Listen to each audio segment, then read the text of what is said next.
Are you planning pregnancy? So let's talk about pre-conception care today. Pre-conception care అంటే ఏంటి? Pregnancy positive రాకముందు తీసుకునే care అనమాట. ఇది ఎప్పుడు స్టార్ట్ చేయాలి? ఇది at least 3 months before planning pregnancy మనం స్టార్ట్ చేసుకోవాలి. ఇందులో ఫస్ట్ ఇంపార్టెంట్ స్టెప్ ఏంటి అంటే folic acid supplementation. Folic acid tablet at least before 3 months of planning pregnancy తీసుకున్నట్లయితే మనకి బేబీ యొక్క బ్రెయిన్, స్పైనల్ కార్డ్ డిఫెక్ట్స్‌ని ప్రివెంట్ చేయొచ్చు. అండ్ సెకండ్ ఇంపార్టెంట్ స్టెప్ ఏంటంటే బేసిక్ బ్లడ్ టెస్ట్ చేయించుకోవాలి.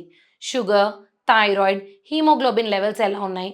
ఇవన్నీ చూసుకున్నట్లయితే ఎర్లీ ప్రాబ్లమ్స్ ఏమన్నా ఉంటే ఎర్లీగా డిటెక్ట్ చేసుకొని మనం కాంప్లికేషన్స్ అవాయిడ్ చేయొచ్చు. థర్డ్ ఇంపార్టెంట్ స్టెప్ ఏంటి అంటే ఓవులేషన్ ట్రాకింగ్. ఓవులేషన్ టైంలో ప్రెగ్నెన్సీ వచ్చే ఛాన్సెస్ హైయెస్ట్ ఉంటాయి. అండ్ ఫోర్త్ ఇంపార్టెంట్ స్టెప్ ఏంటి అంటే balanced and healthy life style. Balanced diet తీసుకోవాలి. ప్రోటీన్, ఫైబర్ రిచ్ ఫుడ్ తీసుకుంటూ ఉండాలి. అండ్ డైలీ వాకింగ్ చేయాలి.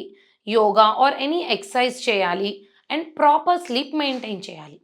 అండ్ లాస్ట్ ఇంపార్టెంట్ స్టెప్ ఏంటి అంటే ప్రీ కన్సెప్షన్ కేర్ అంటే మదర్ హెల్తే కాదు, ఫాదర్ హెల్త్ కూడా ఈక్వల్‌గా ఇంపార్టెంట్. స్మోకింగ్, డ్రింకింగ్ కంప్లీట్‌గా స్టాప్ చేయాలి. స్ట్రెస్ లెవెల్స్ తగ్గించుకోవాలి. అప్పుడు స్పెర్మ్ క్వాలిటీ అనేది ఇంప్రూవ్ అవుతుంది. అండ్ హెల్తీ బేబీ వచ్చే ఛాన్సెస్ ఎక్కువగా ఉంటాయి. సో, ఇంకా మీకు గైనిక్ రిలేటెడ్ ప్రాబ్లమ్స్ ఏమన్నా ఉన్నట్లయితే please visit reach super speciality hospitals, Bachupally.